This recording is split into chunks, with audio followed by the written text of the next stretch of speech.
Assalamualaikum warahmatullahi wabarakatuh. Perkenalkan nama saya Rifan Novandi dengan NIM 23030 10145 kelas F angkatan 23 Prodi Teknik Informatika Fakultas Teknik.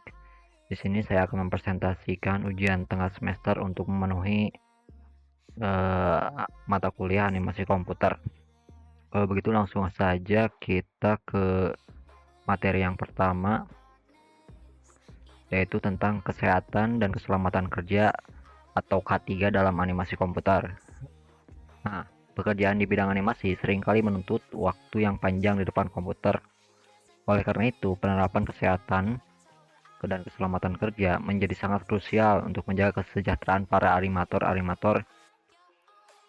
K3 tidak hanya melindungi dari cedera fisik, tetapi juga mendukung kesehatan mental dan produktivitas secara jangka panjang. Nah, untuk fokus K3 yang paling utama yaitu adalah kesehatan ergonomis, kesehatan mata, dan juga kesehatan mental. Langkah-langkah yang paling penting dalam kesehatan ergonomis adalah meja dan kursi yang ergonomis. Poin yang pertama, meja dan kursi ergonomis. Kedua, jaga jarak pandang dan pencahayaan terhadap komputer, dan menerapkan istirahat berskala aturan 20-20. Nanti saya akan jelaskan aturan 20-20 itu seperti apa. Oke, next. Nah, menjaga kesejahteraan animator. Yang pertama tuh pengaturan ergonomi yang saya jelaskan tadi, dan mungkin di sini saya akan menjelaskan secara detail. Pastikan meja dan kursi sesuaikan dengan postur tubuh. Ya, postur tubuh sesuai dengan dalam waktu yang lama itu harus disesuaikan karena butuh memperbaiki postur tubuh juga, serta letakkan monitor juga pada ketinggian yang tepat untuk mengurangi ketegangan pada leher dan punggung supaya tidak pegal.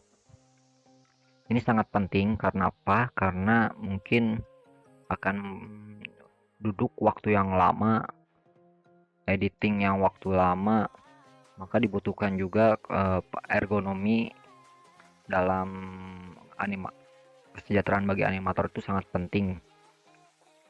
Yang kedua ini kesehatan mata. Nah, tadi saya sudah menjelaskan aturan 20-20. Nah, di sini akan saya jelaskan lebih secara detail. Kesehatan mata, jaga jarak pandang yang optimal dan gunakan pencahayaan yang cukup. Terapkan aturan 20-20. Artinya setiap 20 menit istirahatkan mata dengan melihat objek sejauh 20 kaki selama 20 detik. Jadi di sini tuh 20 menit bekerja, 20 menit 20 kaki pandangan kita terhadap monitor, dan istirahatkan juga, jangan melihat monitor selama 20 detik ya, intinya kayak gitu. Yang ketiga itu kesehatan mental. Hindari stres akibat deadline yang ketat dengan manajemen waktu yang baik, dan istirahat yang cukup dengan lingkungan kerja yang positif juga sangat membantu. Nah, ini sangat penting dan krusial juga kesehatan mental. Kadang animator tuh sering sekali dikejar yang namanya deadline. Baru selesai tugas ini, datang lagi tugas ini. Maka dari itu manajemen waktu sangat berperan penting dalam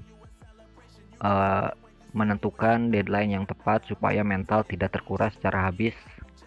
Belum lagi tenaga, mental terkuras habis, gitu kan.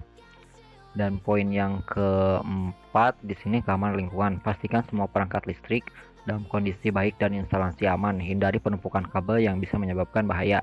Nah, mungkin untuk keamanan lingkungan ini sering kali diabaikan. Padahal ini sebenarnya merupakan cukup penting dan krusial juga sebenarnya. Perangkat listrik itu bisa menyebabkan kebakaran, korsleting, dan segala macam itu. Ya, biasanya tuh animator tuh sering menumpuk kabel-kabel. Nah, itu sangat berbahaya. Maka dari itu ini cukup diperhatikan juga supaya kedepannya itu lebih tertata rapi dan baik, dan menjaga keamanan lingkungan supaya tidak terjadi hal yang tidak diinginkan. Oke, next.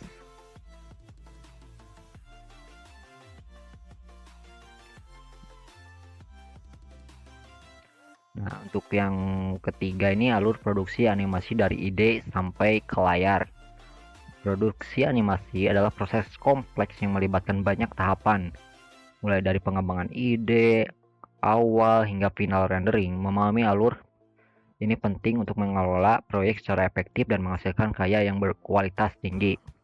Oke, yang pertama ini ada praproduksi ya. Di sini terdapat ada ide konsep, pengembangan ide konsep, konsep cerita, storyboard untuk memvisualisasikan adegan demi adegan supaya tertata rapi dengan baik dan bisa melanjut ke tahap berikutnya. Di sini juga ada desain karakter, latar belakang yang telah disiapkan, serta perencanaan proyek anggaran dan waktu proyek yang dilakukan. Nah, waktu proyek dilakukan ini supaya deadline bagi para animator ini tidak menumpuk dan diatur secara baik dan benar, dan anggaran juga menyesuaikan dengan proyek yang telah ditetapkan sebelumnya. Nah, untuk yang kedua itu ada tahap produksi. Nah, di tahap ini adalah di mana pembuatan model 2 dimensi dan 3 dimensi dibuat. Proses rigging atau tulang pada model yang kemudian diikuti dengan animating atau pergerakan, dan juga pencahayaan dan rendering juga dilakukan di sini. Nah, rendering tahap awal itu dilakukan pada tahap produksi. Ini semuanya tuh udah mulai ke arah hampir pertengahan, hampir selesai lah. Masih berbentuk dalam masih 3D model, terus pemberian tulang, desainnya semuanya ada di sini.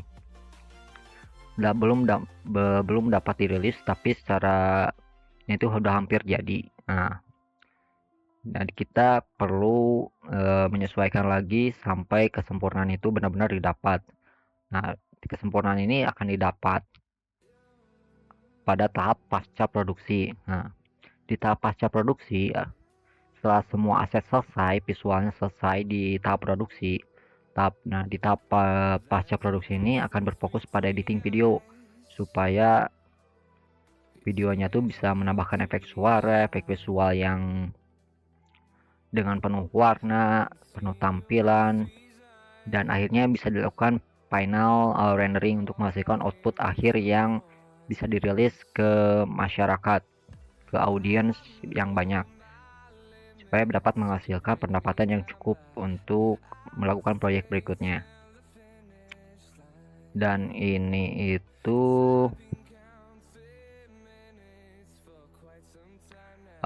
ilustrasi dari tahapan-tahapan. Yang pertama ada praproduksi, ya ide konsep semuanya ada di sini.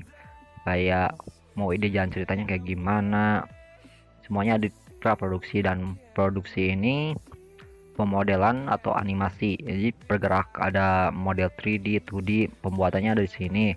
Terus pergerakannya gimana, cara larinya gimana, cara dia tersenyum kayak gimana, semuanya itu terdapat di produksi. Nah, untuk yang terakhir ini adalah kayak efek berlari, kayak efek tersenyum itu kayak gimana, latar belakangnya gimana, pewarnaan gimana, suara lari kayak gimana, suara tersenyum kayak gimana, semuanya ada di produksi akhir, di pasca produksi.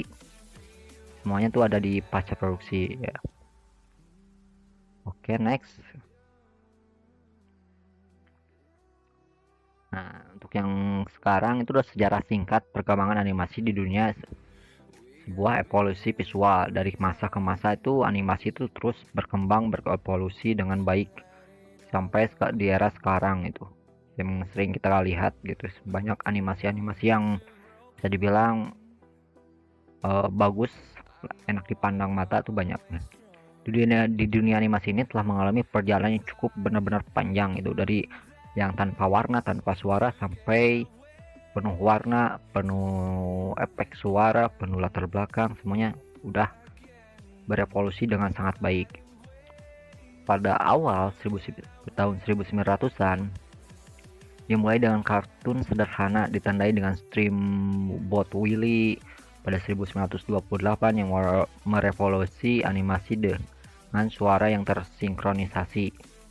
Ya, mulai ada sedikit kayak hitam putih tapi ada berwarna yang warnanya hitam putih tapi dengan suara yang minim gitu.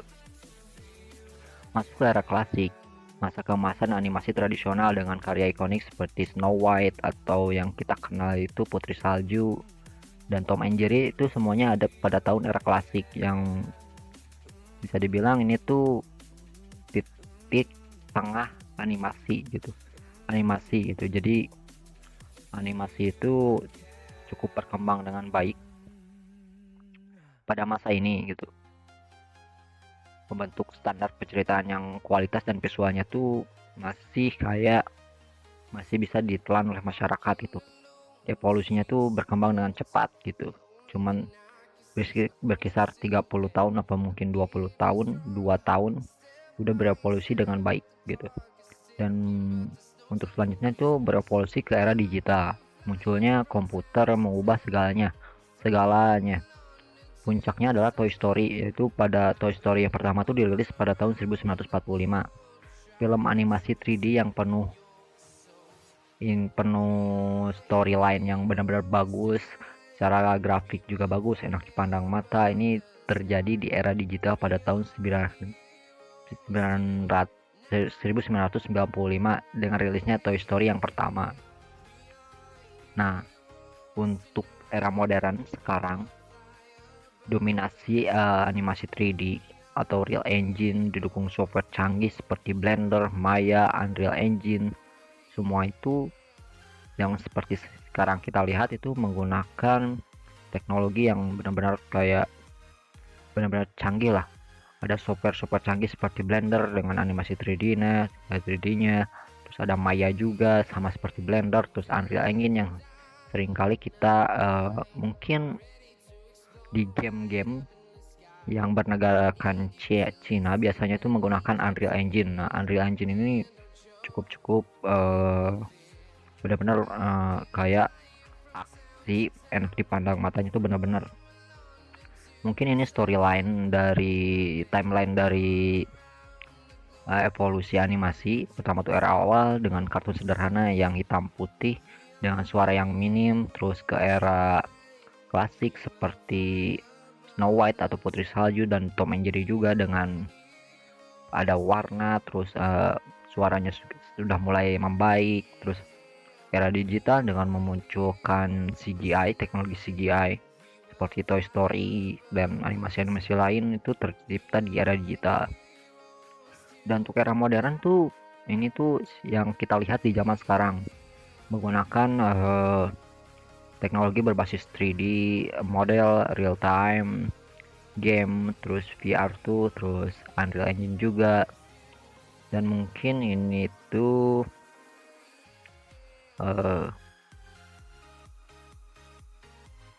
ini adalah ilustrasi dari masa ke masa revolusi dari animasi.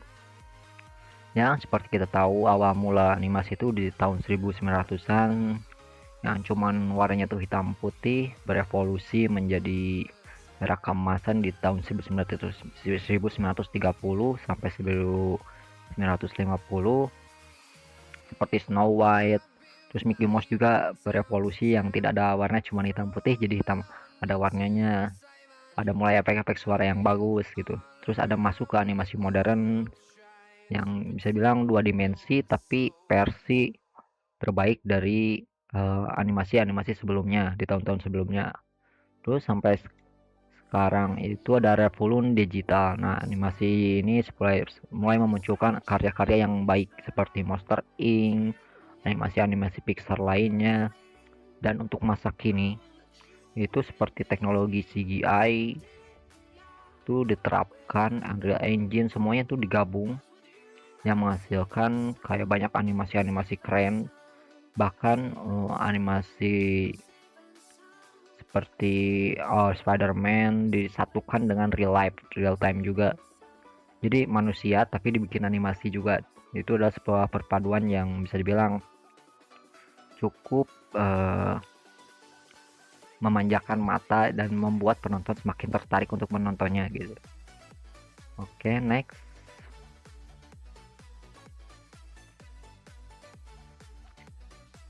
Nah, ini adalah pembuatan teknik dari animasi dari tahun ke tahun itu. Yang pertama tuh ada aplikasi animasi ini memiliki beragam teknik yang digunakan masing-masing dengan keunikan dan aplikasi tersendiri yang memungkinkan para kreator untuk memilih pendekatan terbaik sesuai isi artistik dan kebutuhan proyek dari animasi tersebut. Nah, di sini pertama itu ada 2D tradisional atau hand drawn yang bisa dibilang digambar dari frame per frame. Bisa dibilang kalau satu gerakan tangan itu bisa menghasilkan 60 frame, yang artinya 60 frame di sini itu berarti 60 halaman untuk hanya satu gerakan tangan, menciptakan animasi yang bisa dibilang gerakan sederhana, tapi di sini cukup menarik karena animasi awal-awal tuh menggunakan dua dimensi tradisional atau hand drawn ini, terus berevolusi lagi menjadi dua dimensi digital. So, komputer mulai melakukan pekerjaan yang cukup baik menggunakan perangkat lunak seperti Adobe Animate atau menciptakan animasi dua dimensi dengan efisiensi lebih tinggi. Banyak animasi-animasi dua dimensi yang masih bagus sampai sekarang, masih seperti One Piece, itu bagian dari dua dimensi digital tersebut. Dan untuk yang ketiga ada teknik stop motion, objek yang nyata yang digerakkan sedikit demi sedikit dan dipoto per frame menghasilkan efek gerakan yang khas.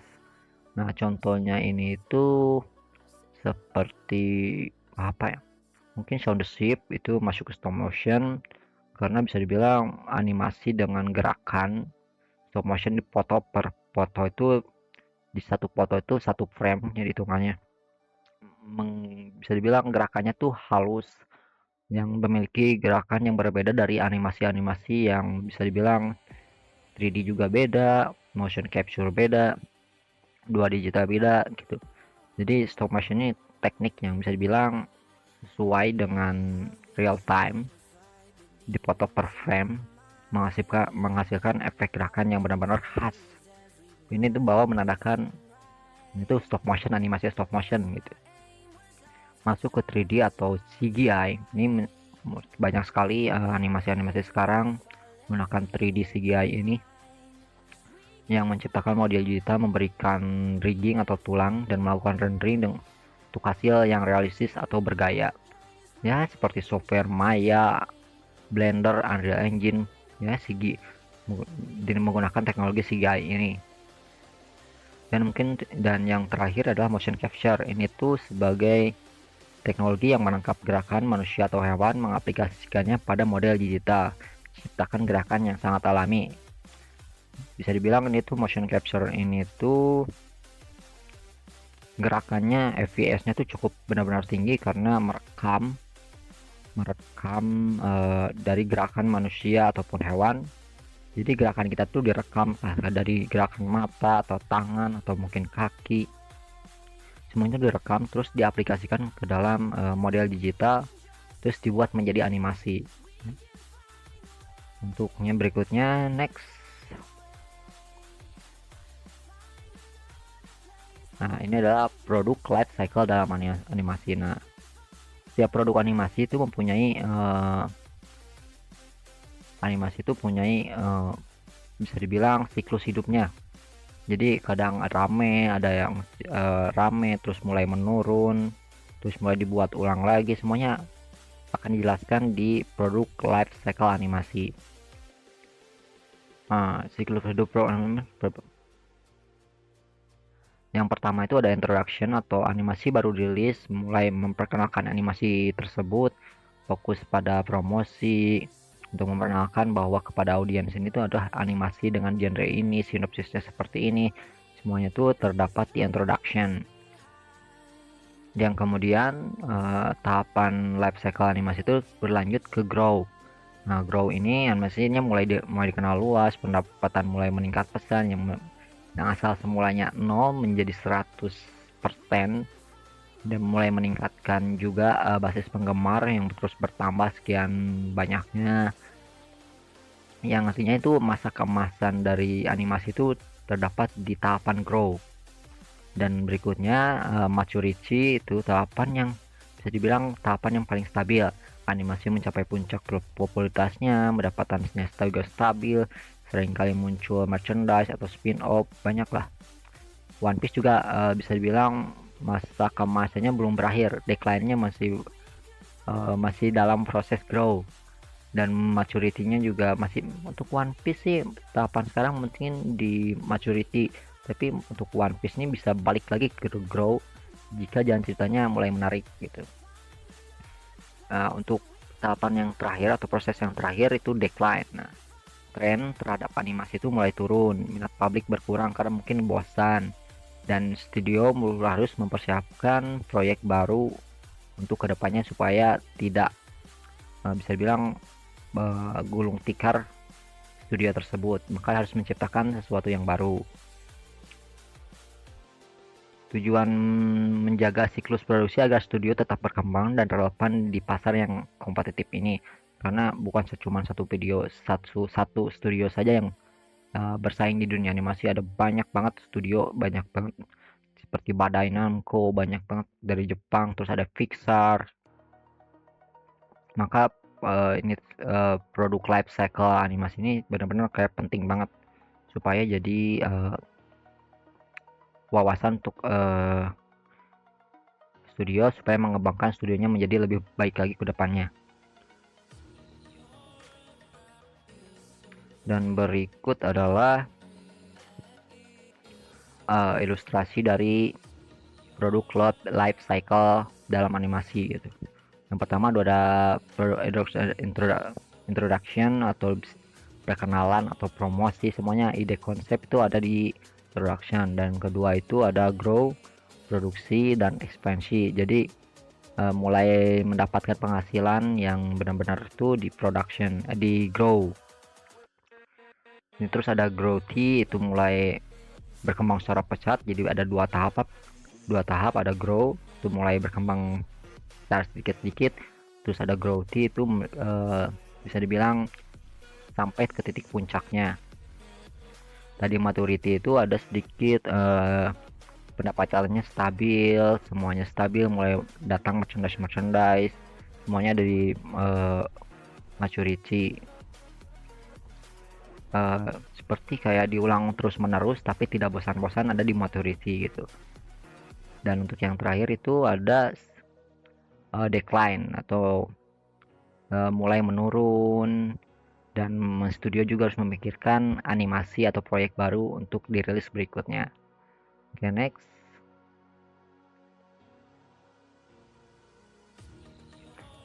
Oke, jadi kesimpulan dari presentasi ini tuh adalah pentingnya K3 atau kesehatan dan keselamatan kerja adalah sebuah fondasi bagi produktivitas dan kesejahteraan animator, meliputi aspek ergonomis, aspek mata, dan juga aspek mental yang seperti saya jelaskan sebelumnya.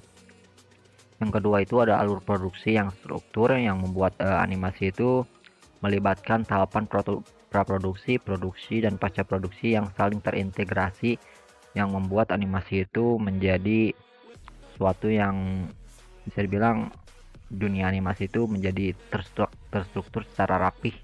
Semuanya tuh terdapat di alur dengan menerapkan alur produksi yang baik gitu. Yang ketiga itu ada evolusi animasi dari masa ke masa, yang dimulai dari hitam putih sampai sekarang ke menggunakan teknologi berbasis CGI, Unreal Engine, dan lain-lainnya. Terus yang keempat itu adalah keragaman teknik, ya bisa dibilang teknik-teknik dalam membuat animasi. Semuanya dijelaskan berbagai macam teknik yang ada, dua dimensi tradisional hingga motion capture, yang dipilih berdasarkan kebutuhan kreatif dan juga teknis. Terus yang kelima itu ada siklus hidup dari sebuah produk animasi. Produk animasi memiliki siklus hidup yang mirip dengan industri kreatif lainnya, membutuhkan strategi dan secara berkelanjutan supaya animasi ini terus berjalan sampai dari masa ke masa gitu. Oke, next. Refleksi dan juga pernyataan. Sebagai mahasiswa teknik informatika atau dalam mata kuliah animasi komputer, penting untuk terus berinovasi, memahami arah produk industri seperti apa, hingga tantangan terbesar yang Anda lihat dalam masa depan animasi, bagaimana teknologi dapat mengatasinya. Animasi bukan sekedar gambar, melainkan seni bercerita yang hidup melalui teknologi. Masa depan animasi tidak hanya tentang menggambar atau modeling saja, tapi tentang bagaimana animator memanfaatkan teknologi, apalagi sekarang AI sedang gencar-gencarnya, maka animator mungkin akan tersisihkan oleh AI. AI bukan menggantikan animator, tapi menjadi co-pilot. Maka animator harus pintar-pintar menggunakan teknologi AI tersebut supaya kedepannya dapat mempermudah animator-animator dalam pembuatan animasi. Real-time engine merupakan cara film atau game untuk diproduksi. Kolaborasi secara global membuka peluang kerja yang lebih luas. Sebagai mahasiswa teknik informatika, animasi komputer yang paling penting adalah adaptif, kreatif, dan mau mengeksplorasi teknologi secara baru dari masa yang akan datang. Adaptif dan juga kreatif itu adalah eh, sangat-sangat krusial bagi bagi animator di industri animasi.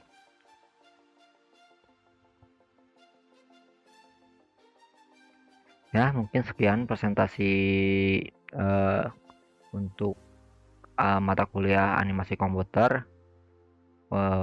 Wabillahi taufiq wa hidayah. Wassalamualaikum warahmatullahi wabarakatuh.